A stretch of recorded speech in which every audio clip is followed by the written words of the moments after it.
포천의 초여름 공기는 밤이면 은은한 흙냄새가 배어 나온다. 그날도 별빛이 낮게 깔린 시각, 작은 전원주택 앞에 미니밴 2대가 연달아 멈춰 섰다. 미스터트롯 탑6 이찬원, 장민호, 영탁, 김희재, 임영웅, 정동원이 한꺼번에 내리는 장면은 마치 이동형 스타디움 조명이 번쩍 켜진 듯했다. 하지만 이번엔 화려한 무대 조명 대신 현관 센서 등 한 줄이 전부였고 환호 대신 반가운 사투리가 반겨주었다. 어서들 와라. 추웠지. 이찬원의 어머니가 먼저 계단을 내려와 멤버들을 보듬었다. 그 뒤로는 하얀 파마 머리를 정갈이 만진 외할머니가 천천히 걸어 나오며 손짓했다. 탑6가 이 집에 모인 이유는 하나, 이찬원의 33번째 생일 전야제를 집들이 겸 가족 파티로 열기로 했기 때문이다. 코로나 시기 내내 각자의 일정 탓에 자주 얼굴을 못 보던 식구들이 오랜만에 한자리에 모였다는 사실만으로도 가슴이 뜨겁게 뛰었다. 저녁 메뉴는 포천 특산 버섯전골과 외삼촌이 퇴근길에 들고 온 숫돌만큼 큼직한 갈비, 거기에 영탁이 직접 담근 복분자주가 더해졌다. 부엌에서는 김희재가 거머니, 파 송송 제가 해도 되라 라며 앞치마를 묶었고, 임영웅은 카메라 셔터를 연사 모드로 눌러 오늘의 먹방 스냅을 책임졌다. 정동원은 스피커를 찾더니 조용히 색소폰 반주 파일을 재생해 식탁에 잔잔한 재즈를 깔았다. 첫 건배가 끝났을 즈음 외할머니가 유난히 반짝이는 눈으로 손주와 친구들을 둘러보며 입을 열었다. 명성을 얻는 건 좋지만 더 큰 세상이 너희를 흔들어도 이 집에서 해준 반찬 맛을 잊지 말 거라. 서로를 가족처럼 지켜주고 마음까지 돈으로 바꾸지는 말아라. 장민호가 제일 먼저 눈시울을 훔쳤다. 그가 젓가락을 내려놓고 할머니 손등을 꼭 잡자 영탁도 따라 울컥했고 결국 6명 모두 코끝이 붉어졌다. 순간 정동원이 휴대폰을 뽑아들고 외할머니에게 셀카 한 장만요. 라며 장난스럽게 분위기를 띄웠지만 셔터 뒤로 번진 미묘한 떨림은 감출 수 없었다. 케이크는 모카크림에 호로 33분이라 쓰인 3단이었다. 촛불 앞에 선 이찬원은 박수를 유도하며 익살스럽게 말했다. 소원 빌기 전에 저부터 선물 좀 드려도 될까요? 모두가 고개를 갸웃할 때 그는 슬리퍼 차림 그대로 거실 TV 쪽으로 가더니 리모컨을 눌렀다. 화면에 떠오른 것은 생일 축하 이미지가 아니라 블루실버 투어 로고, 그리고 커다란 글자였다. 이마워르 털솔 8월 12일 3.14K 스프 두왕. 순간 거실이 터질 듯한 환호로 뒤집혔다. 팬클럽 공카에만 살짝 예고했던 서울 앵콜 콘서트를 가족과 멤버들에게 먼저 공개한 것이다. 티켓 예매는 7월 7일 저녁 8시 예스24 단독이라며 자세한 정보까지 자막처럼 흘러나오자 김희재는 이거 스포라기엔 너무 상영회급이야 라고 비명을 질렀다. 외할머니는 영문을 몰라 눈을 동그랗게 뜨더니 손뼉을 치며 우리 손주 장하다를 연심 외쳤다. 임영웅은 바로 휴대폰 달력을 열어 그 주 화수목은 전국 찬스 합숙으로 비워놓겠습니다 라고 선언했고, 장민호는 서울 공연 셋째 날 광고주 약속 싹 다 밀어버릴 테니 팔비석 2장만 예약해줘 라며 농담 반 진담 반의 부탁을 건넸다. 영탁은 벌써부터 공연 기획진에게 전화해 축하 꽃다발 대신 디스코볼 20개씩만 걸자는 아이디어를 던졌고, 정동원은 오프닝에 제가 플루트로 다시 만날 수 있을까 전주 불어도 되나요? 라며 들뜬 표정을 지었다. 식탁 위에는 어느새 2번째 전골이 올라오고 케이크는 반쯤 남았지만 숟가락은 멈추지 않았다. 외할머니가 다시 잔을 들었다.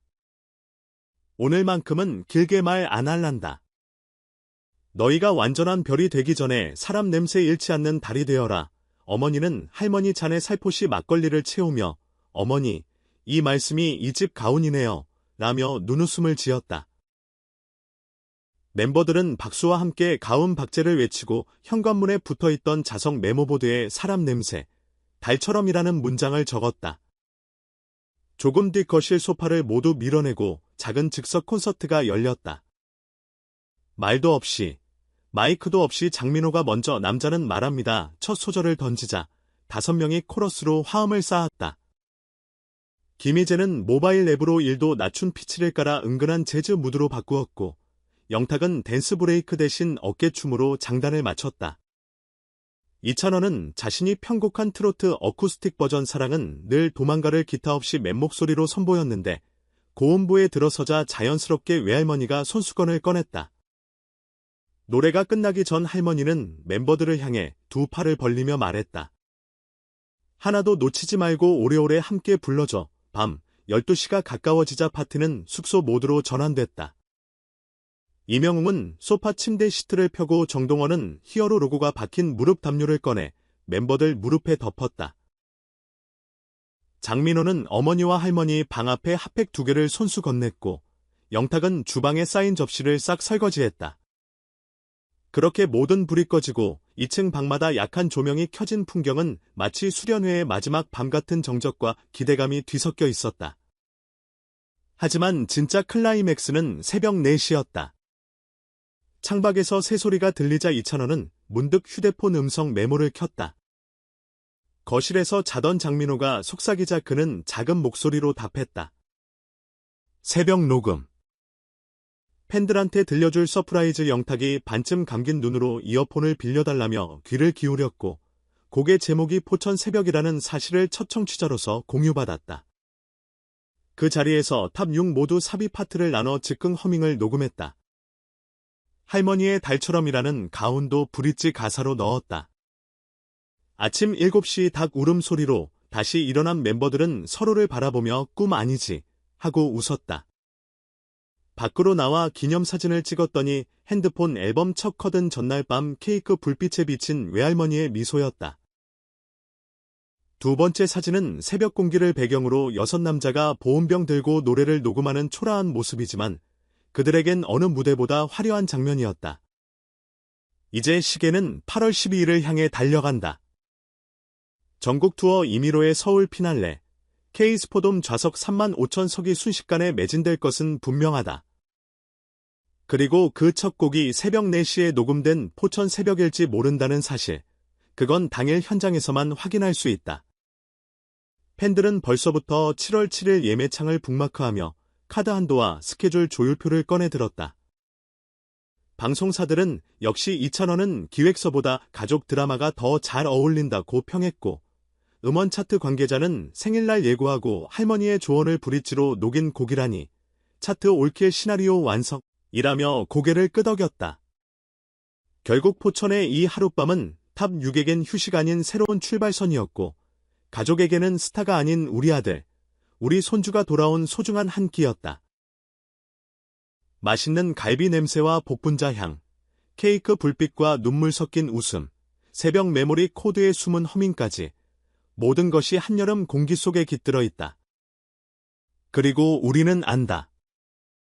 이찬원이 다시 무대에 서서 첫 소절을 부를 때 그 음표 하나하나에 포천 새벽의 서늘한 순결과 외할머니의 따뜻한 덕담, 탑 6의 우정이 고스란히 실려 있다는 걸.